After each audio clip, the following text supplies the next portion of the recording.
हाँ, तो चलो let's start with this part है ना। कंप्यूटर का पेपर सेक्शन ए में सेक्शन ए पार्ट था ना 40 मार्क्स का, जिसमें एमसीक्यूज एंड बाकी छोटे छोटे क्वेश्चंस हैं, उसको डिस्कस करते हैं। प्रोग्रामिंग पार्ट मैं डिस्कस कर चुका हूँ ऑलरेडी, वो मैं इधर आई बटन पे क्लिक करना उधर मिल जाएगा, है ना।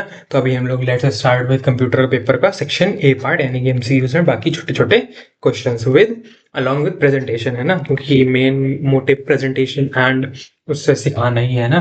तो ओवरऑल सेक्शन ए इधर लिख दूं मैं, इधर से हटा दो।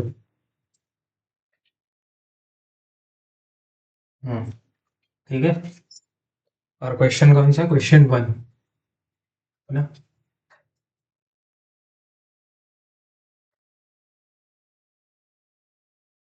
सबसे पहले पूछा है character class methods are found in the package called. Character class के मेथड्स किस पैकेज में मिलते हैं? Java dot util, Java dot lang, Java dot A W T या फिर जावा डॉट आई हो। तो सिंपली ये मिलेंगे जावा डॉट लैंग में, है ना। जावा डॉट यूटिल तो स्कैनर वाला हो जाएगा, and Java dot I O buffer reader वाला, ए डब्ल्यू टी वाला पढ़ा ही नहीं है, सिंपल सी बात है। तो हम लोग के पास जावा डॉट लैंग बचा, यानी कि फर्स्ट पार्ट का बी है Java dot lang. Second question क्या कहता है, system dot out dot print ln Z plus 32, ऐसे गिवन है, क्वेश्चन गिवन है ऐसे जेड प्लस 32 और इसका प्रिंट करा दिया इसको, है ना। तो जेड क्या हो जाएगा, जेड इज हम लोग का कैपिटल जेड, कैपिटल जेड का वो होता है ऐसा ही होता है 90, है ना। 90 प्लस 32, अब ये आ जाएगा 122, 122 तो आ गया इंटीजर में, है ना। अब अगर इसके सामने एक्सप्लिसिट टाइप कन्वर्जन करते हैं, यानी कि अगर मैंने इसके आगे ऐसे लिखा होता कि ये जो भी आया है ये इस कैर टाइप का, ये कैर है, तब फिर ये 122 वो कैर में बनाता। बट क्योंकि यहाँ पर ये वो है, मतलब क्या, इधर सिर्फ इंटीजर को ऐड कर दिए, तो सिंपली हम लोग का 122 प्रिंट होके आ जाएगा। ठीक है ना। जो हायर प्रायोरिटी वाला होता है वो प्रिंट, मतलब वो वाला डेटा टाइप मान लिया जाता है, तो इंट की प्रायोरिटी कैर से ज्यादा है, तो इंट हम लोग का प्रिंट होके आ जाएगा, विच इज सी, यानी कि 122। फिर थर्ड में एक एरे गिवन है ना, double x, x array given है कुछ ऐसी, है ना, जिसमें नंबर्स हैं 2.5, 4.5, 5.5 एंड 6.4। अब ध्यान से देखो, इधर पूछा क्या है कि ऑक्यूपाइज कितने बाइट्स। अब ध्यान से देखने वाली बात यह है कि एक डबल कैरेक्टर, मतलब एक डबल डेटा टाइप जो है वो 8 बाइट्स लेता है, 8 बाइट्स का स्पेस ऑक्यूपाई करता है। तो इधर कितना है, 1 2 3 4, 4 है तो कितने हो जाएंगे 32 बाइट्स, है ना, 32 बाइट सिंपली। इधर ऑप्शन हो जाएगा हम लोग का कौन सा सही, डी, 32। याद भी रखना है, सारे याद रख लो तो बहुत अच्छी बात है ना। कौन कौन से होते हैं हम लोग का, एक तो वो हो गया सबसे पहले बाइट, बाइट इसमें एक बाइट होता है ना बोलियन, इसमें भी एक बाइट होता है, बट इसका बहुत कंफर्म नहीं होता, कहीं पे एक बाइट होता है, कहीं पे एक बिट लिखा होता है, 1 बिट, और एक बाइट में वो 8 बिट्स होती हैं, ये भी देख लो, 1 बाइट इक्वल्स टू 8 बिट्स, है ना।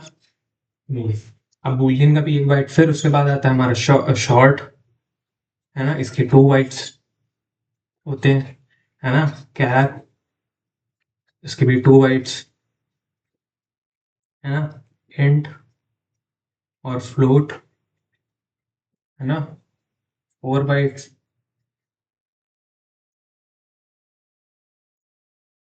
लॉन्ग, डबल, 8 बाइट्स, ना, ये चीज याद रखना, ठीक है। ये चीज याद रखना, काम आएगी, ठीक है। तो याद कर लो, पॉज करके नोट करना है नोट कर लो, ना याद रखना याद कर लो डायरेक्टली, ठीक है। बढ़ते हैं आगे, है ना।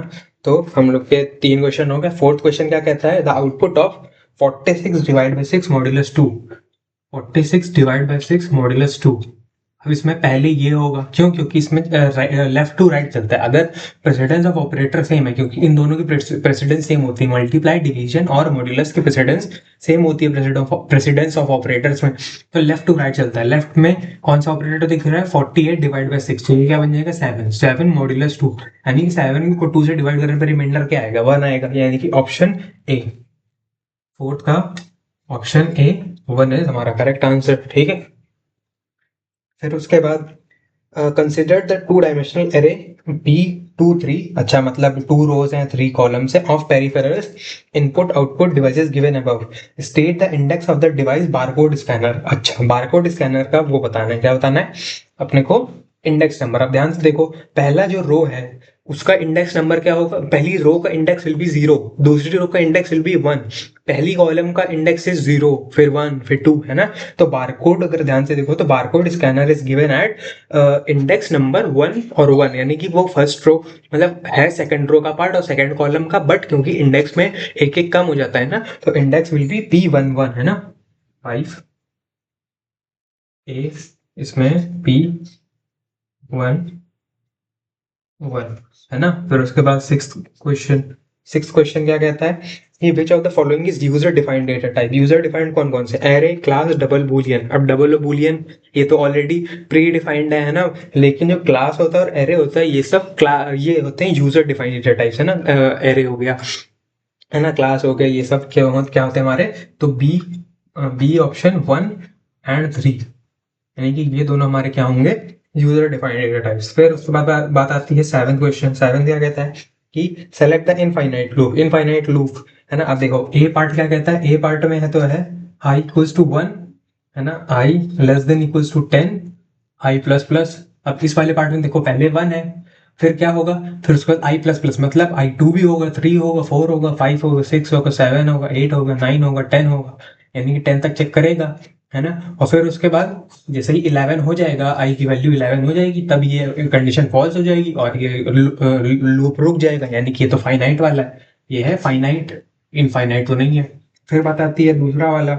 दूसरा वाला क्या कहता है? आई बराबर 2 से ना I not equals to 0, I minus equals to 3, यानी कि आई की पहली वैल्यू 2 है, फिर उसकी वैल्यू होगी आई बराबर, इसका मतलब है आई बराबर आई माइनस 3, मतलब आई की पहले वैल्यू है 2, तो आई की दूसरी वैल्यू क्या होगी? 2 माइनस 3, यानी कि -1, है ना? तो उसमें दोनों में कंडीशन अब ध्यान से देखो, पहले 2 है फिर -1 हुई, और दोनों में ये मतलब इसमें चेक तो हुआ, तो चेक करने पे दोनों बार ट्रू आंसर आए, तो पहली बार 2 क्या 0 के बराबर है? नहीं भाई, अगर मतलब सॉरी सर 2 के 0 के बराबर नहीं है, हाँ मतलब ये क्या है?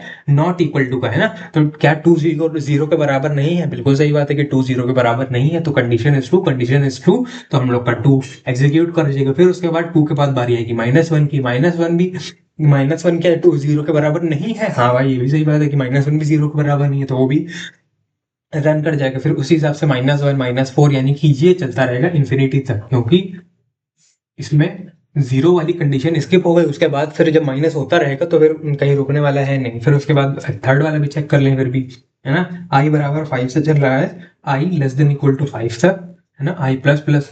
अब इसमें देखो 5 पे चल रहा है, 5 जब तक वैल्यू आएगी तब तक चलेगा, फिर जैसे ही 6 हो जाएगी ये कंडीशन फॉल्स, यानी कि ये फाइनाइट हो जाएगा, है ना? और आई बराबर लास्ट क्या है?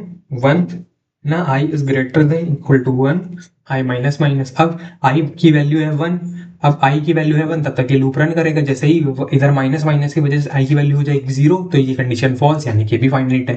तो इनफाइनाइट हम लोग का सेकंड वाला होगा, है ना? तो इधर लिख देंगे B part, B for and I equals to 2, I is not equals to 0, I minus equals to 3, ये हम लोग का 7th वाले क्वेश्चन का आंसर हो जाएगा, है ना? और ये रफ पार्ट में कर रहा हूँ बेसिकली मैं, है ना, भाई जैसे मैंने बताया ना बाकी में कि इसको रफ में करके सॉल्व करो तो जल्दी जल्दी रफ में सॉल्व हो जाएंगे, एंड फटाक से सिर्फ ऑप्शन के मार्क्स होते हैं इसमें, तो ऑप्शन लिखो मार्क्स मिल जाएंगे। ठीक है, अब बढ़ते हैं आगे। हाँ, नेक्स्ट है पार्ट 8, है ना? क्या कहता है कि मैथ्स डॉट मैक्स -7 और मैथ डॉट मिन -5, -4। सबसे पहले मैथ डॉट मिन है, मैथ डॉट मिन, क्योंकि वो इनसाइड में है तो वो पहले एग्जीक्यूट होगा, माइनस कॉमा -4, इन दोनों में कौन है मिन, -5 इज मिनिमम, है ना, तो इसका आंसर आ जाएगा -5। फिर मैथ डॉट मैक्स, है ना, मैथ डॉट मैक्स में कौन है, -7 कॉमा -5। अब इन दोनों में मैक्सिमम कौन है, बड़ा कौन है, वो भी -5 है, तो आंसर आ जाएगा कितना, a -5। फिर बारी आती है 9th क्वेश्चन की, है ना, 9th पार्ट की, ठीक है। तो 9th क्या हो जाएगा, which of the following is true for the given object creation statement, game cricket equals to new game, है ना। तो इधर game cricket equals to new game में जो गेम है वो हमारी क्लास है और क्रिकेट हमारा ऑब्जेक्ट है ना। तो यहाँ से देखो, game is object of cricket class, नहीं भाई, new keyword creates object game, object game नहीं बनाता, ऑब्जेक्ट क्रिकेट बनाता है। Game is a class and cricket is an object, सही बात है। तो ऑप्शन सी की game is a class and cricket is an object, ये हमारा सही आंसर है। फिर 10th वाला, 10th नंबर पे क्या है कि post office is an example for public local protected private access specifier, कौन सा। देखो, पोस्ट ऑफिस में सब कोई जा सकता है, हर कोई उसको विजिट कर सकता है, तो बेसिकली पब्लिक ही एक ऐसा स्पेसिफायर है जिसको हर कोई विजिट कर सकता है, outside the class, inside the class, सब सब सब, है ना। इस वजह से पोस्ट ऑफिस हमारा हो जाएगा पब्लिक टाइप का, पब्लिक स्पेसिफायर, पब्लिक टाइप का, है ना। मान लो की बात है, होम हो जाता है, होम में कुछ प्रोटेक्टेड लोग ही, मतलब कुछ लोग ही एंटर कर सकते हैं बिना परमिशन के, है ना, जैसे कि हम लोग जिन जो जो फैमिली रह रही है होम में, है ना, वही एंटर कर सकते हैं। कि हम या फिर हम कह सकते हैं, मान लो स्कूल स्कूल है, स्कूल में सिक्योरिटी, मतलब वो चेक वगैरह हो रही है ना, तो उसमें केवल वही एंटर कर पाएंगे जिनके पास आईडी कार्ड होगा, आईडी कार्ड होगा वही एंटर कर पाएंगे, है ना। तो वो क्या होगा, प्रोटेक्टेड, यानी कि कुछ लिमिटेड लोग ही एंटर कर पाएंगे। और प्राइवेट मतलब हो जाता है कि कुछ पहले से थे वही प्राइवेट, मतलब उन्हीं कुछ लोग हैं जो मतलब गिने चुने एंटर कर सकते हैं, इसके अलावा कोई नहीं। तो वो प्राइवेट और प्रोटेक्टेड दोनों का थोड़ा मिक्स है, बट डिपेंड्स, प्रोटेक्टेड तो इनहेरिटेंस से भी रिलेटेड होता है ना, एंड प्राइवेट तो सिर्फ उसी क्लास के जो भी मतलब एलिमेंट्स होंगे वही एक्सेस कर पाएंगे, इस वजह से एक्सेस स्पेसिफायर तब प्राइवेट होगा, है ना। पोस्ट ऑफिस तो फिलहाल पब्लिक है ना। फिर उसके बाद बात आती है 11th, है ना। 11th पार्ट क्या कहता है कि in switch case break statement avoids fall through, हाँ सही बात है। असर्शन क्या कहता है, in switch case break statement avoids fall through, क्योंकि स्विच केस में हम लोग हर केस के बाद आखिरी में ब्रेक लगा देते हैं। ब्रेक इसीलिए लगाते हैं ताकि फॉल थ्रू ना हो, मतलब क्योंकि अगर ब्रेक नहीं लगाएंगे तो मान लो की बात है, हमारा केस अगर मान लो की बात है हमने टोटल बनाया 7 केसेस, 7 केसेस बनाए, हमारा केस 1 चेक हुआ फॉल्स है, केस 2 चेक हुआ फॉल्स है, लेकिन हमने ब्रेक किसी में नहीं लगाया, ये बता दूं, है ना। 7 केसेस बनाए, 1 वाला केस फॉल्स आया, 2 वाला केस फॉल्स आया, फिर थर्ड वाला जो केस है वो ट्रू आ गया। अगर थर्ड वाला केस ट्रू आ गया तो हमें तो केवल केस थर्ड का प्रिंट होके चाहिए, मगर क्योंकि ब्रेक नहीं लगाया है तो केस थर्ड से लेके आखिरी तक जितने भी होंगे सब प्रिंट हो जाएंगे। इसको कहते हैं फॉल थ्रू, है ना, मतलब सारे एग्जीक्यूट हो जाएंगे, केस 3 4 5 6 7 सारे के सारे एग्जीक्यूट हो जाएंगे, जो जो प्रिंट होना होगा 3 4 5 6 7 सबसे प्रिंट हो जाएगा। लेकिन ब्रेक लगा देंगे तो जैसे ही केस 3 का प्रिंट हो जाएगा वैसे ही वो स्विच केस ब्रेक हो जाएगा, है ना। इस वजह से जो हम लोग का स्विच केस है उसमें ब्रेक स्टेटमेंट क्या अवॉइड करता है, फॉल थ्रू होने से, फॉल थ्रू ताकि बच जाना हो पाए, है ना। और रीजन क्या है, break statement helps to execute only one case at a time, है ना। ब्रेक स्टेटमेंट अगर यूज करेंगे तो केवल एक ही केस हम लोग एक टाइम पे यूज कर मतलब एग्जीक्यूट कर पाएंगे। जैसे अभी बताया ना कि केस 3 ही यूज एग्जीक्यूट कर पाएंगे अगर मैंने ब्रेक लगाया, अगर ब्रेक नहीं लगाएंगे तो केस 3 4 5 6 7 सारे एग्जीक्यूट हो जाएंगे, उसके बाद वाले सब भी, है ना। इस वजह से असर्शन भी ट्रू है, रीजन भी ट्रू है, और वो रीजन उसका करेक्ट एक्सप्लेनेशन भी है, सही बात है ना। तो ए, है ना, कि both A and R are true and R is correct explanation of A, है ना। ये 11th है। फिर उसके बाद 12th क्वेश्चन क्या कहता है, 12th वाला कहता है, a physical education teachers ask the students to do the side stretch as shown below 10 times, यानी ऐसे ऐसे करने को 10 टाइम्स बोलता है। Which programming construct the teacher uses, if, switch, for, else, if else if.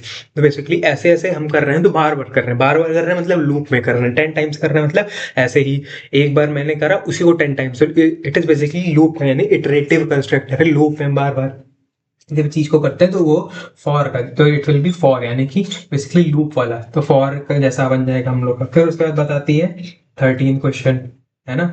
13 question क्या कहता है, the index subscript of the last element of an array is. अच्छा, जो लास्ट एलिमेंट होता है उसका क्या होती है, और इसमें लेंथ के पूछा है। तो मान लो की बात है, मेरी एरे है ऐसी, जिसमें एलिमेंट्स है 5, है ना, 82, 73, है ना, 46, ऐसे हैं 4 एलिमेंट्स हैं। अब इसकी एरे डॉट लेंथ कितनी हो जाएगी, है ना, एरे डॉट लेंथ। अब ध्यान देने वाली बात ये है कि एरे वाले केस में हम लोग लेंथ के आगे ब्रैकेट नहीं लगाते, लेकिन स्ट्रिंग वाले केस में लेंथ के आगे ब्रैकेट लगाया जाता है। तो एरे डॉट लेंथ की वैल्यू कितनी आ जाएगी 4, लेकिन इंडेक्स कितना है 0, 1, 2, 3, तो लास्ट वाले इंडेक्स है 3। तो हम लोग क्या लास्ट वाले इंडेक्स को कैसे मतलब रीच कर पाएंगे, हम लिखेंगे एरे डॉट लेंथ -1, तब हम लास्ट इंडेक्स की बात कर रहे होंगे, है ना। तो हम लोग अगर लिखेंगे क्या डी, है ना, या डॉट लेंथ -1, हम लोग इससे ही अपना जो मतलब लास्ट इंडेक्स वाला है उसको वो कर पाएंगे, मतलब क्या अप्रोच कर पाएंगे, फिर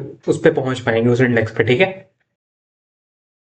हाँ, नेक्स्ट क्वेश्चन क्या कहता है, 14th question, assertion a clock is a real life example of nested loops. Reason, the hour hand moves through 12 positions while the minute hand moves through 16 positions within each hour. मतलब क्या कहना चाह रहा है कि हमारी जो क्लॉक होती है ना, क्लॉक है ऐसे, इधर होता है 12, 1, 2, 3, 4, ना 5, 6, 7, 8, 9, 10, 11, है ना, कुछ इस तरीके से। तो ये क्या कह रहा है कि इसमें एक आर वाली सुई होती है ना, जो हम लोग को आर बताती है, और एक मिनट वाली सुई होती है, बड़ी वाली, है ना। तो अब क्या हो, ये कह रहा है कि ये एक नेस्टेड लूप है। नेस्टेड लूप क्यों, जब तक मान लो की बात है, अगर मेरी जो आर वाली सुई है ये 1 से 2 तक पहुंची, तब तक क्या हो जाता है, जो मेरी मिनट वाली सुई है वो 12 से घूम के 12 तक पहुंच जाती है। फिर मेरी आर वाली सुई 2 से 3 पे पहुंचेगी, तब तक मेरी वापस से मिनट वाली सुई 12 से घूम के 12 तक पहुंच जाएगी। फिर जैसे एक एक बढ़ेगा, फिर उसके बाद रात को जब वापस से 1 बज जाएंगे, है ना, फिर उसके बाद फिर से मेरी जो ये वाली सुई है ये वापस 1 से 2 आएगी, और ये वाली फिर से 12 से लेकर 12 तक घूमेगी। इसका मतलब जितनी बार ये वाली जो मेरी आर वाली सुई है ये एक इतना 1 से 2 के बीच में, 2 से 3 के बीच में, 3 से 4 के बीच में डिस्टेंस कवर कर रही है, तब तक ये वाली सुई पूरा एक सर्कल राउंड कंप्लीट कर ले रही है ना।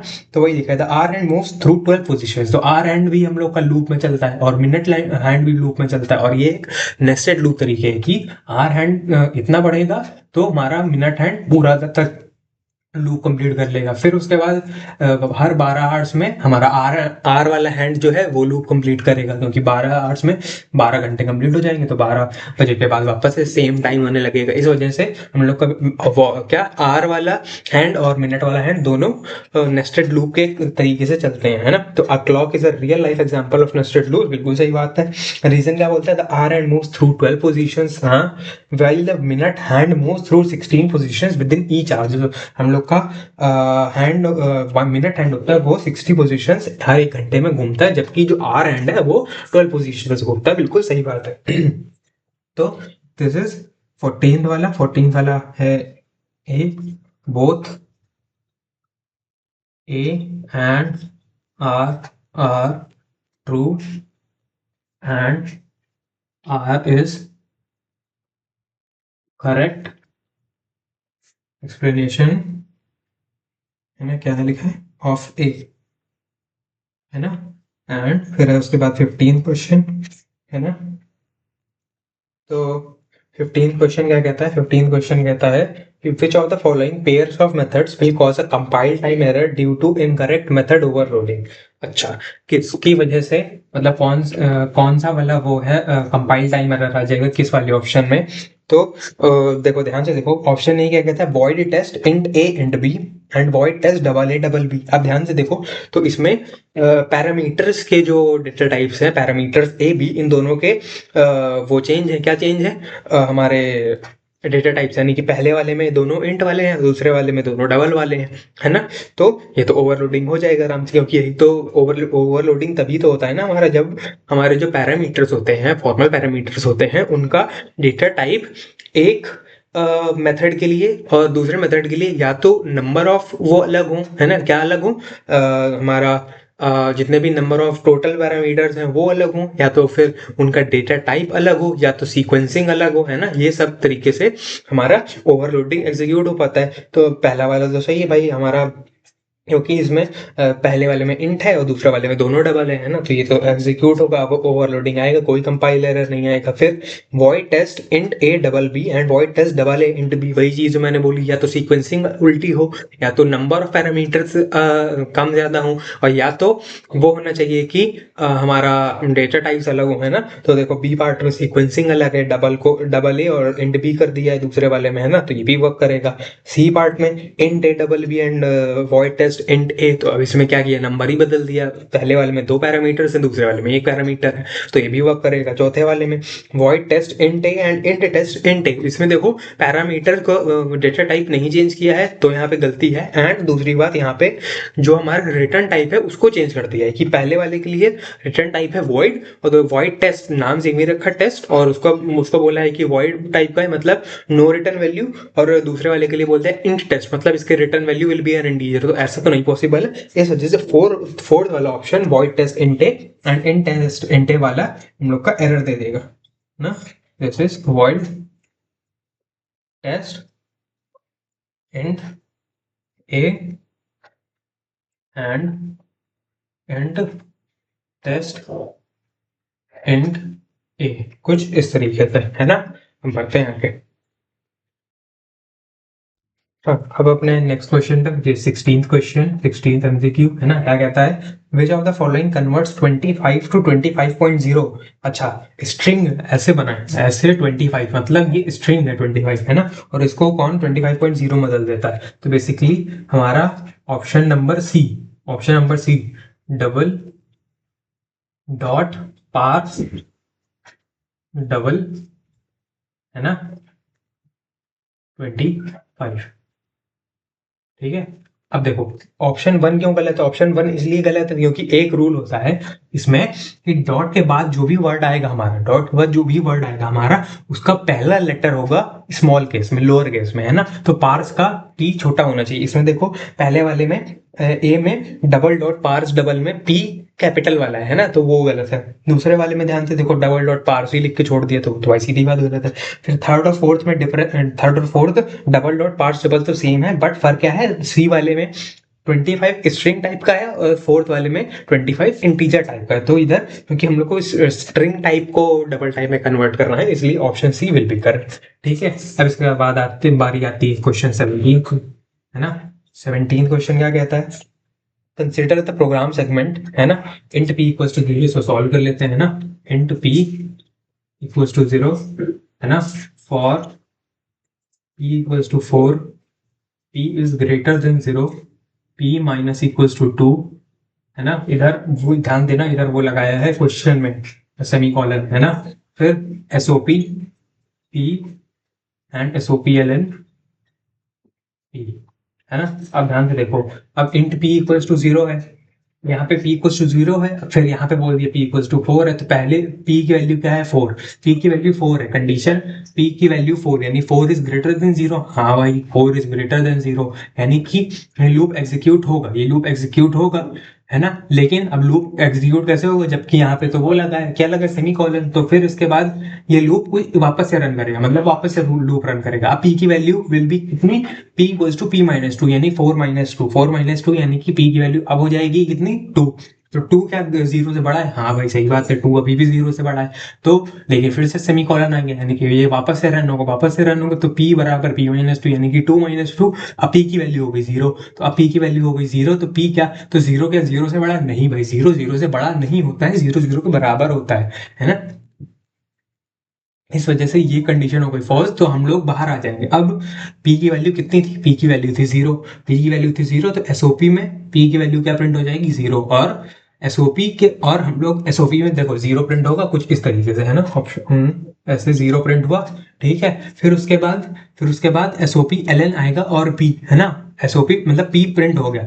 अब एसओपी का काम क्या है, एसओपी का बेसिकली काम है कि जो भी मतलब मैंने पी को प्रिंट करा दिया, फिर उसके बाद जो भी मेरा कर्सर है, कर्सर उसी लाइन पे रहेगा, कर्सर मेरा उसी लाइन पे रहेगा, फिर एसओपी एलएन की वजह से पी प्रिंट हो जाएगा, यानी कि 0 फिर से, है ना। तो कुछ इस तरीके से। अब इसमें उल्टा होता, मान लो की बात है, ऐसे होता, कैसे, ऐसे होता एसओपी एलएन पी, है ना, और इधर, तब क्या होता, तब इस केस में ये होता कि एसओपी एलएन पहले पी को प्रिंट करा देते हैं, 0 को प्रिंट करा देता, और एलएन वाली लाइन कर देता, कर्सर को नेक्स्ट लाइन में ले जाता, कर्सर को नेक्स्ट लाइन में ले जाता। अब जब एसओपी पी प्रिंट होता तब यहाँ 0 प्रिंट होता, है ना। लेकिन यहाँ हुआ क्या था कि एसओपी पहले था और एलएन बाद में, तो उससे हुआ क्या, एसओपी की वजह से पी प्रिंट हो गया, यानी कि 0 प्रिंट हो गया, और कर्सर हमारा आगे यहीं पे रह गया, कर्सर यहीं रह गया, और एलएन की वजह से पी तो प्रिंट हो जाएगी, लेकिन अब एलएन आगे वाली वैल्यू के लिए कर्सर को आगे भेज देगा, यानी कि अब जो भी प्रिंट होगा वो नेक्स्ट लाइन में प्रिंट होगा इसके बाद, है ना, कुछ इस तरीके से।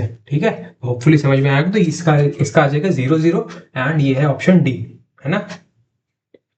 ठीक है, अब इसके बाद क्वेश्चन 18, है ना। क्वेश्चन 18 क्या कहता है, system dot out dot print l n I said it's wise to obey elders, basically. और इसमें ऐसे वाले बने, ये बेसिकली क्या होते हैं, ये बना है, और क्या बना है, ये भी बना है ना। ये हमारा वो है, उसको क्या कहते हैं, मतलब एस्केप सीक्वेंसेस, है ना। एस्केप सीक्वेंसेस जैसे कि ऐसे होता है, एन बना है या फिर ऐसे टी बना है, तो इसमें अगर ये एन होता है तो ये न्यू लाइन में ले जाता है, अगर ऐसे टी होता है तो 8 स्पेसेस की जगह छोड़ देता है, टैब स्पेस, है ना। और वैसे ही अगर ये बना हो, ये बना हो, है ना, ऐसे बना हो, तो ये सब क्या करते हैं, ये सब हमारे बेसिकली क्या जो जिस तरीके से हैं वो वैसे तरीके से अटैच हो जाते हैं। जैसे कि मैं लिख के बताता हूँ, ऐसे इसमें लिखा है क्या, इसमें ब्रैकेट में लिखा है क्या, आई सेड, है ना, आई सेड इट, है ना, ये ऐसे बना है, ऐसे ऐसे it's wise to obey elders, है ना। और फिर उसके बाद फुल स्टॉप है, और ऐसे है, ऐसे ऐसे ऐसे ऐसे, और ऐसे बंद हो गया। अब देखो यहाँ प्रिंट बेसिकली क्या होगा, क्योंकि एसओपी एलएन में जो हमको एज इट इज प्रिंट कराना होता है उसके लिए तो डबल कोट चाहिए, यानी कि हम लोग अब आई, ये तो प्रिंट होगा जो भी लिखा है यहाँ से यहाँ तक, है ना, कि आई सेड, फिर उसके बाद कॉमा आएगा, comma as it is print होगा, फिर उसके बाद देखा ये वाली लाइन और ये डबल कोट, तो ये वाली जो लाइन है वो क्या करती है, हम क्योंकि बेसिकली हम लोग, जैसे कि मुझे प्रिंट कराना है क्या, एसओपी एलएन नैतिक, तो इसके लिए भी मैं डबल कोट लिखूंगा, लेकिन मेरा क्या प्रिंट होगा, इसमें प्रिंट होगा हमारा सिर्फ NAITIK। क्या ये डबल कोट प्रिंट होंगे, ये डबल कोट्स नहीं प्रिंट होंगे, लेकिन अगर मुझे डबल कोट भी प्रिंट कराने हैं तब मुझे ये ऐसे लिख के ऐसे लिखना पड़ेगा। अब क्या होगा इस केस में ये होगा कि आई सेड बोला, फिर उसके बाद कॉमा लगाया, फिर अब मेरा डबल कोट भी प्रिंट हो जाएगा एज इट इज। तो हमारा जो जब भी ये वाली ऐसे टेढ़ा स्लैश आए, यानी कि उल्टा वाला जो स्लैश आता है, एंड देन उसके बाद डबल कोट सिंगल कोट जो भी लिखा हो वो एज इट इज प्रिंट हो जाता है ना। तो हम लोग का फाइनली आंसर बन जाएगा क्या, फाइनली आंसर विल बी कितना, बी, है ना। क्या, I said it's wise to obey elders, है ना, ये डबल कोट वहां पे प्रिंट हो जाएंगे, है ना। अब उसके बाद बारी आती है 19th क्वेश्चन की, है ना। 19th क्वेश्चन क्या कहता है, what is the output of the statement given below, anger dot compare to angel, है ना। एंगर और एंजल को कंपेयर किया, एंगर और एंजल, है ना। अब क्या करता है, कंपेयर टू बेसिकली क्या करता है, हर एक लेटर को चेक करता है, मतलब चेक करता है कि ये दोनों बराबर हैं, अगर बराबर हैं तो आगे बढ़ जाएगा। अगर देखो जैसे ए और ए बराबर है तो आगे बढ़ जाएगा, एन और एन बराबर है, जी और जी अभी बराबर है, ई और ई अभी बराबर है, आर और एल बराबर नहीं है, तो क्या करेगा, पहले वाला जो आर है, मतलब जहां पे भी डिफरेंस आया आर और एल बराबर नहीं है, तो आर माइनस एल कर देगा, मतलब आर का जितना भी एस्काई वैल्यू होगा और एल का जितना भी एस्काई वैल्यू होगा उन दोनों को माइनस कर देगा। तो आर का, क्योंकि आर पहले लिखा है anger dot compare to angel है, तो एंगर में आर वाला जो एंगर है वो पहले लिखा है कंपेयर टू से, तो वो पहले आएगा, यानी कि आर माइनस एल कर देगा। तो आर की कितनी हो जाएगी, आर के स्काई कैरेक्टर कितना होगा, कैपिटल आर का, सोचो, अगर ए का कैपिटल ए का होता है 65, है ना, QPQRST, है ना। अगर उसका होता है 65 तो टी का होगा बेसिकली कितना, 84, तो इसका आर का हो जाएगा 82, है ना। और एल का कितना हो जाएगा, एल का हो जाएगा LM, है ना, यानी कि 76। तो 82 माइनस 76 बेसिकली हमारा 6 आ जाएगा कंपेयर टू के बाद आंसर, है ना। आर माइनस एल, ये वाले माइनस ये वाला जो बाद में, मान लो की बात है इधर anger dot compare to angel नहीं लिखा होता, angel dot compare to anger लिखा होता, तो ऐसा होता केस, है ना। Angel dot compare to anger, तब एल माइनस आर होता, तब हमारा क्या आता माइनस, तब हमारा ये आता क्या 76 माइनस 82, तब आता -6 आंसर, है ना। -6 प्रिंट होके आता। मान लो की बात है एक और इसमें टाइप का बनता है, मान लो की बात है ऐसा बन जाए कुछ, कैसा, एंजल और इधर आ जाए एंजेलिक। अब देखो, अब ध्यान से देखो इसमें हुआ क्या है, ए और ए, एन और एन, जी और जी, ई और ई, है ना, इधर एल भी है ना, और एल और एल इधर भी, है ना, सब कुछ बराबर आ गया। बट फर्क क्या है, इनकी और इनकी लेंथ में फर्क है, इनकी और इनकी लेंथ में फर्क है। ये 5 है और ये कितना 1 2 3 4 5 6 7 तक। जब ऐसा होने लगे, सबसे पहले ये कैरेक्टर्स कुछ कंपेयर करता है, ये कैरेक्टर हर कोई अलग अलग नहीं, अगर सारे सेम कैरेक्टर दिख गए उसको, फिर वो क्या करेगा, वो लेंथ को माइनस कर देगा। अगर कैरेक्टर के अलावा भी मतलब कुछ पता चल रहा है, कैरेक्टर तो यार यहाँ एंजल यहाँ तक भी है, एंजल यहाँ तक भी है, लेकिन इसमें थोड़ा सा 7 कैरेक्टर्स, तो इन दोनों के कैरेक्टर्स को माइनस कर देगा। 1 2 3 4 5, 5 इसके हैं टोटल और 7 इसके हैं, 1 2 3 4 5 6 7, 5 - 7 इक्वल्स टू -2, है ना। तो ये मैंने 2-3 वैरायटी बता दी है कैसे इसमें पूछ सकता है ना। तो अभी फिलहाल के लिए इसमें तो आंसर आ जाएगा ऑप्शन सी 6, है ना। और फिर उसके बाद 20th क्वेश्चन कितना हो जाएगा, consider the following program segment in which the statements are jumbled, choose the correct order of statements to calculate and return the factorial of 4। अब देखो कैलकुलेट, सबसे उसमें हमको सीक्वेंस चुनना है, 1 2 3 4 लिखा है, उसमें हम लोग को सीक्वेंस देखना है कि कौन सा किसका सीक्वेंस इज मतलब करेक्ट, है ना। तो फैक्टोरियल ऑफ 4 निकालने के लिए तो सीधी सी बात है, सबसे पहले हम लोग को इसमें ऑप्शन ए बोलता है 1 2 3 4, option B 3 1 4 2, option C 3 1 2 4, option D 1 3 2 4। But अगर ध्यान से देखो तो जो हमारा रिटर्न स्टेटमेंट है वो हमारी लास्ट स्टेटमेंट होनी चाहिए आइडियली, है ना। रिटर्न स्टेटमेंट हमारी लास्ट स्टेटमेंट होनी चाहिए, यानी कि 2 वाला जो है वो हमारे आखिरी में होना चाहिए, यानी कि बी ऑप्शन ही एक लौता ऑप्शन है जो करेक्ट होता है, वो दिख रहा है। लेकिन हम उसको एक बार लिख के देख लेते हैं, 3 1 4 2, 3 1 4 2 मतलब long f a equals to 1, है ना, के, फिर उसके बाद 1 यानी कि फॉर के equals to 1, k is less than equals to 4, k plus plus, फिर उसके बाद f a into equals to k, है ना, और फिर फाइनली रिटर्न एफ ए, है ना। ध्यान से देखो, हाँ भाई ये हम लोग का क्या कर देगा, के लूप चलेगा 1 से 4 तक, ये प्लस प्लस होता रहेगा, एफ ए होता रहेगा multiply 1 into 2 into 3 into 4, and finally हमारा एफ ए प्रिंट हो जाएगा, यानी कि ऑप्शन बी करेक्ट है। ऑप्शन बी 3 1 4 2, ये सीक्वेंस एकदम करेक्ट है, ठीक है। तो इसके साथ हमारे सारे एमसीक्यूज खत्म होते हैं, हम बढ़ते हैं अपने नेक्स्ट क्वेश्चन में। नेक्स्ट है हमारा क्वेश्चन नंबर 2, क्वेश्चन 2, है ना। उसमें फर्स्ट पार्ट है, फर्स्ट पार्ट क्या कहता है, फर्स्ट पार्ट कहता है write the Java expression to find the product of square root of P and the square root of Q using the methods of math class. अच्छा, square root of P कैसे निकालेंगे, square root of P will be हमारा math dot SQRT of P, और इसका किससे product चाहिए, Q के under root से, क्यू के स्क्वायर रूट से, यानी कि math dot SQRT of Q, है ना। और इधर सेमीकोलन सिंपली इजी, है ना। स्क्वायर रूट ऑफ पी कर लिया, स्क्वायर रूट ऑफ क्यू कर लिया, उन दोनों को मल्टीप्लाई कर दिया। भाई जो पूछा था कि write the Java expression find the product of square root of P and the square root of Q using the methods of math class, है ना। फिर उसके बाद सेकंड हम लोग का क्या है, write the output of the following string method, string x equals to talent. अच्छा, टैलेंट है ना। और क्या बोले, system dot out dot print l x dot substring 3। देखो एक्स है क्या, एक्स है हमारा टैलेंट, TALENT, है ना। और वाई क्या है हम लोग का, वाई है हम लोग का मैट्रिक्स, है ना, मैट्रिक्स।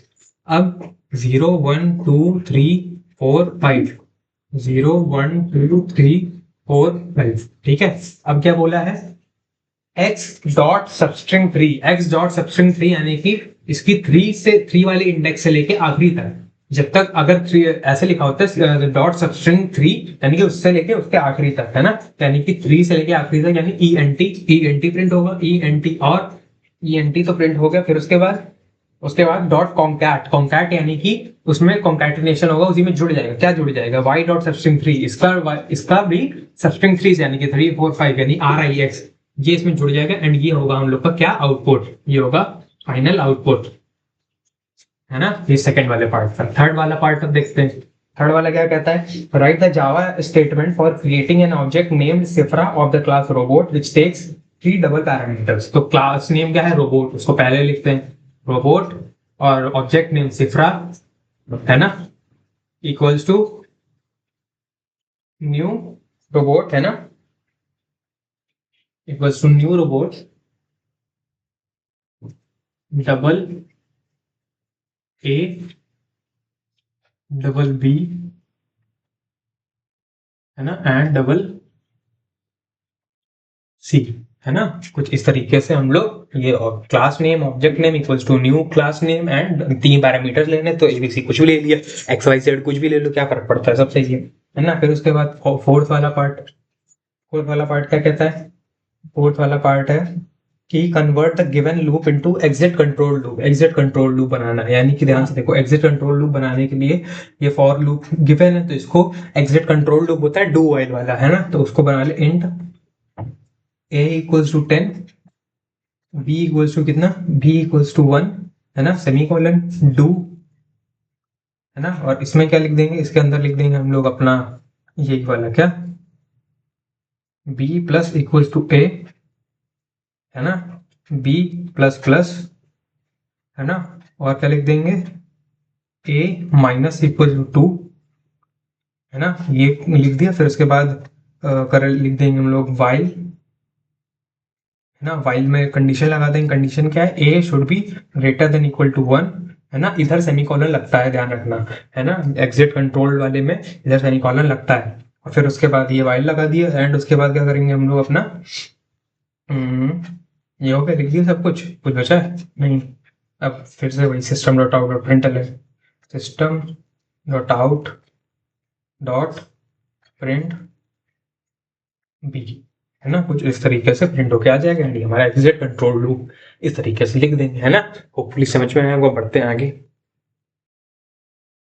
हाँ, तो हमारा नेक्स्ट क्वेश्चन है क्वेश्चन 5, इसी क्वेश्चन 2 में, है ना, part 5, consider and give the output of the following program, class report in A B report A बराबर 10, बी बराबर 15, अच्छा ए की वैल्यू 10 है, बी की वैल्यू 15 है, रिपोर्ट क्या करना है, report int x int y, a equals to x, b equals to y, है ना।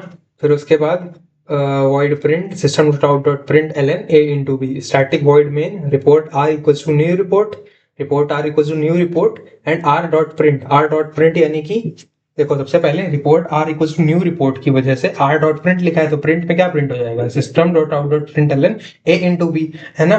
तो सबसे पहले जो हम लोग का ये है constructor report parenthesis a equals to 10, b equals to 15, इसकी वजह से जो r डॉट प्रिंट लिखा है ना, ये प्रिंट हो जाएगा कितना, a इंटू बी यानी कि 10 इंटू 15, तो हम लोग को सबसे पहले प्रिंट होके आ जाएगा ln में, है ना, सिंपली कितना 10 इंटू 15 इज 150 प्रिंट हो गया। अब एलन क्या करेगा, नई दूसरी लाइन में कर्सर को भेज देगा, यानी कि अब जो प्रिंटिंग होगी, नेक्स्ट प्रिंटिंग वो अगली लाइन पे होगी। अब क्या बोलता है कि report p equals to new report 4,5, है ना, तो वो हो जाएगा 4 इंटू 5। रुको मैं इसको लिख के बता देता हूँ एक बार। हाँ, तो देखो कुछ इस प्रकार से क्वेश्चन लिखा है, इसे ऐसे लिखा है, तो बेसिकली क्लास रिपोर्ट इंट ए कॉमा बी, रिपोर्ट ये क्या है, कंस्ट्रक्टर है, उसमें ए की वैल्यू 10 और बी की वैल्यू 15 कंस्ट्रक्टर में इनिशियलाइज कर दी गई सिंपली, ठीक है। फिर ये दूसरा मेथड है report int x int y, ये पैरामीटराइज मेथड है ना, इसमें ए की वैल्यू एक्स को, है ना, इसमें कंस्ट्रक्टर सॉरी पैरामीटराइज कंस्ट्रक्टर है ना, और इसमें ए की वैल्यू एक्स और बी की वैल्यू वाई इनिशियलाइज करी गई है, वेयर एक्स इज ये, है ना, वो फॉर्मल पैरामीटर्स। अब वॉइड प्रिंट क्या प्रिंट कर दिया, SOP a into b print कर देगा। अब static void main report r equals to new report, r एक नया ऑब्जेक्ट बनाया रिपोर्ट क्लास का आर ऑब्जेक्ट बनाया और आर को प्रिंट कर दिया। अब आर को प्रिंट कर देगा तो उसमें कौन सा, इधर रिपोर्ट जब इधर बनी तो कौन सी बनी, कौन सी वाली, मतलब ये बनी, ये दिस इज द कंस्ट्रक्टर जो इसमें पैरामीटर्स नहीं है, पैरामीटर्स नहीं है यानी ये वाला पैरामीटर हम लोग का वर्क करेगा, यानी कि a बराबर 10, b की वैल्यू 15, तो r डॉट प्रिंट में क्या हो जाएगा, a इंटू बी, यानी क्या प्रिंट हो जाएगा, a इंटू बी मतलब 15 इंटू 10 सिंपली 150 और ln लगा है, ln लगा है तो कहाँ पे, यहाँ पे ये एसओपी है कि एसओपी ln है, एसओपी ln है ना, एसओपी ln है, तो ये क्या होगा, नई लाइन में अब जो भी नेक्स्ट प्रिंटिंग होगी वो नई लाइन में होगी, यानी कि अब रिपोर्ट p को कैसे इनिशियलाइज किया, p और एक और ऑब्जेक्ट बनाया जिसका न्यू रिपोर्ट 4,5 अब पैरामीटराइज्ड है, यानी कि 4,5 यानी x को 4 रखा, y को 5 रखा, तो a में गया 4, b में गया 5 और a इंटू बी अब जो आएगा यानी p डॉट प्रिंट वो आ जाएगा 4 इंटू 5 यानी कि 20, तो अब जो हमारा आउटपुट आएगा वो आएगा 150 और 20 कुछ इस तरीके से, है ना, ठीक है, तो फुली समझ में आया, अब बढ़ते हैं आगे। नेक्स्ट है पार्ट 6 है ना, क्या कहता है, A part, name one string method which results in positive integer only, एक कौन सा ऐसा स्ट्रिंग मेथड है जो हमेशा पॉजिटिव इंटीजर देता है, भाई लेंथ वाला है वो हमेशा पॉजिटिव देगा क्योंकि लेंथ इज ऑलवेज पॉजिटिव, तो हम लोग लिख सकते हैं क्या कि लेंथ, है ना, लेंथ मेथड ऐसे ब्रैकेट, क्योंकि इस स्ट्रिंग वाले में ब्रैकेट लिखता है, ध्यान देना, ठीक है, और name one string method which results in a character, तो कैरेट वाला जो है वो कैरेक्टर में चले था, कैरेट जो भी इंटीजर हम लोग मतलब जिस भी इंडेक्स पे एंटर कराना चाहें तो कैरेट इधर हम लोग रखते हैं, लेंथ में कुछ नहीं रखते अंदर, है ना, तो ये हम लोग का 6th वाले का आंसर हो जाएगा। फिर 7th वाला क्वेश्चन क्या कहता है, 7th वाला क्वेश्चन कहता है John was asked to write a Java code to calculate the surface area of a cone, the following code was written by him, surface area of cone is a equals to pi R L, ठीक है, and l equals to R square plus H square का under root, class area double area, है ना, double R double H, okay, और उसमें क्या लिया है, double L double a equals to 22/7 into are into L, है ना, l equals to math dot sqrt r into r plus h into h, right, or return a, तो specify the type of error in the above program, and correct and write the program to be error free simply, है ना, तो यहाँ पर हमारा हुआ है कौन सा एरर, कौन सा टाइप का एरर हुआ है,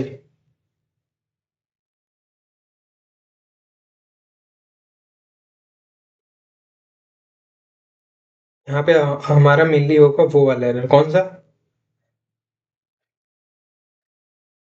सिंटैक्स एरर या रन टाइम एरर हम कह सकते हैं, है ना, क्योंकि मेनली हुआ ये है कि ध्यान से देखो इस वाले पार्ट में, जैसे ये हमने लिखा इधर क्या, डबल, है ना, एल कॉमा ए, ये लिखा है, फिर है A equals to 22.0 divide by 7 into are into L, है ना, और फिर L equals to math dot SQRT R into are plus H into H और फिर रिटर्न ए, ठीक है, तो अब ध्यान से देखो यहाँ पर दिक्कत ये है, क्या दिक्कत है कि L की वैल्यू बाद में, मतलब L को पहले यूज कर लिया गया फिर L को बाद में इनिशियलाइज किया गया, ये वाली स्टेटमेंट ऊपर होनी चाहिए थी ना, ताकि L में वैल्यू आ जाती इसकी, L बराबर square root of r into are plus H into h, फिर हम L को A में L को मतलब इसमें रखते तब एरिया आ जाता, तब रिटर्न करते, तब सही था।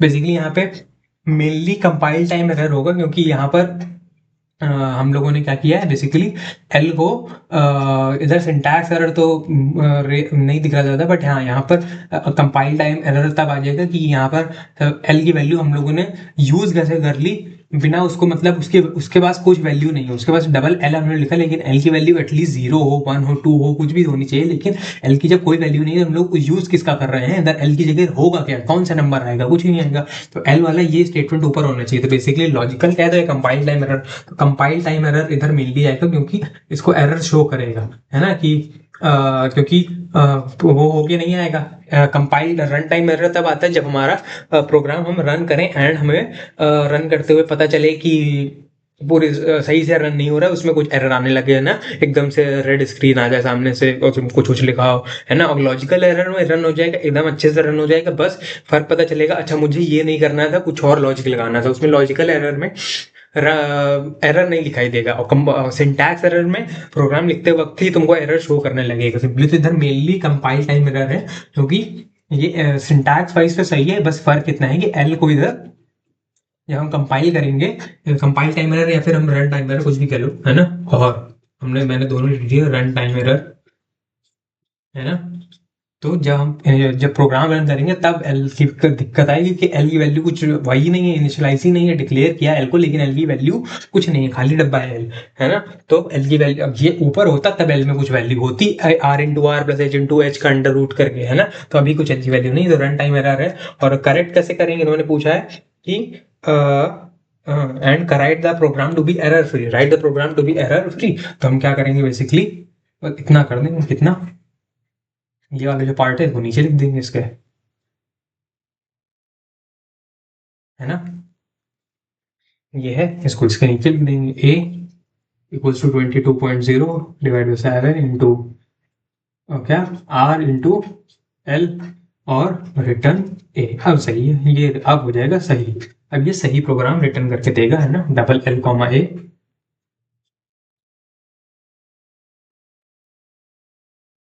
ठीक है, इस तरीके से, ठीक है। अब उसके बाद बात बारी आती है एट्थ वाले क्वेश्चन की। एट्थ क्वेश्चन क्या कहता है कि consider the following array and answer the questions given below. Int A बराबर 12 10 8 4 6 2 3 5 7। अच्छा एरे है, what is the output of system dot out dot print A zero पे कौन है 12 है, और ए 5 पे कौन है 0 1 2 3 4 5, 12 प्लस 2 है ना, 12 प्लस 2 यानी कि 14 आएगा हमारा आंसर। तो ए पार्ट का ए पार्ट का आंसर आ जाएगा 14 है ना, ये प्रिंट हो गया आ जाएगा आउटपुट। फिर बी क्या बोला है, what is the index subscript of the largest element of the array. कौन सा लार्जेस्ट एलिमेंट है, 12 8 8 है ना, तो 12 ही हमारा सबसे लार्जेस्ट एलिमेंट है। और उसकी पूछा है इंडेक्स क्या है, उसकी इंडेक्स है 0, इंडेक्स है 0, सबसे पहले एलिमेंट है ना, तो उसकी index will be 0, it is first element, तो इंडेक्स 0 रहेगी। फिर उसके बाद नाइन्थ क्वेश्चन क्या कहता है, write the Java statement to initialize the first 6 odd numbers in a 3x2 array. अच्छा okay okay okay, first 6 odd numbers in a 3x2 array. Okay, तो हम लोग क्या करते हैं, लिखते हैं इंट एरे है ना इक्वल्स टू, पहले क्या बोला है, पहले 6 ऑड नंबर्स है ना, तो पहले 6 ऑड नंबर से ये भी इधर ये लगेगा 1,3 है ना, और 1 3 और 5 7 है ना, और 9 11, और इस तरीके से हम लोग का डिवाइड हो जाएगा। 3x2 है ना, 3x2 तो 3 रोज बन गई और 2 कॉलम सब में रहेंगे, ऐसे ऐसे ऐसे ऐसे है ना, कुछ इस हिसाब से। फिर क्या बोला है कि what is the result of, ये तो पार्ट ए था है ना, बी पार्ट क्या है, what is the result of x01। x का मतलब अगर मैं ये x, अच्छा x से मुझे शो करना था क्या,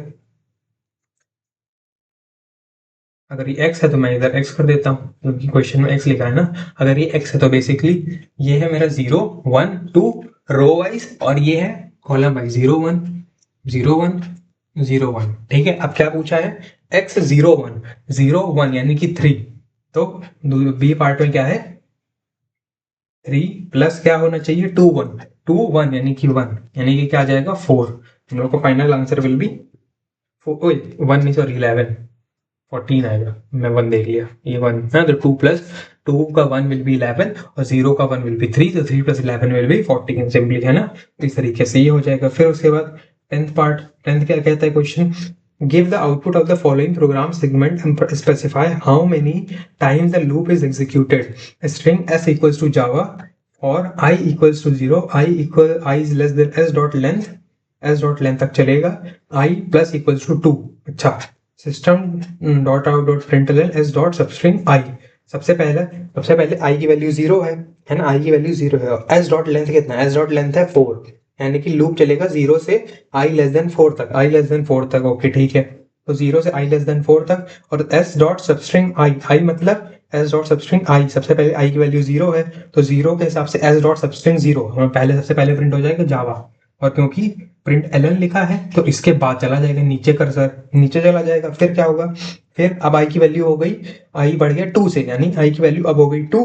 क्या 2 हमारा मेरा 2 है वो एस डॉट लेंथ यानी कि 4, 2 इज लेस देन 4, हाँ बिल्कुल सही बात है, 2 तो हमारा 4 से छोटा है, तो क्या होगा एस डॉट सबस्ट्रिंग 2, तो 2 से हमारा 0 1 2 यानी कि वी ए हम लोग का अब आ जाएगा वी ए, अब होगा प्रिंट वी ए, फिर उसके बाद हमारा वी ए प्रिंट हो जाएगा, है ना, फिर उसके बाद क्या आ जाएगा, वी ए प्रिंट हुआ, फिर उसके बाद आई की वैल्यू 2 और बढ़ जाएगी, यानी कि आई की वैल्यू अभी कितनी थी 2 थी, अब हो जाएगी 4। अब क्या 4 हमारा 4 से छोटा है, नहीं भाई, अब हमारा 4 से छोटा नहीं है, 4 के बराबर होता है, इस वजह से हमारा ये that will be false condition, यानी कि हमारा अब लूप खत्म हो जाएगा, लूप खत्म हो जाएगा एंड हम लोग लूप से बाहर आ जाएंगे। तो इतना हमारा आउटपुट पार्ट है, इतना आउटपुट पार्ट है। और ये पूछा कि कितनी बार लूप चला, तो लूप 2 बार रन किया, एक बार ये प्रिंट करने के लिए रन किया, एक बार ये प्रिंट करने के लिए, तो कितनी बार रन किया लूप, क्या लूप इसमें पूछा how many time the loop is executed, loop is executed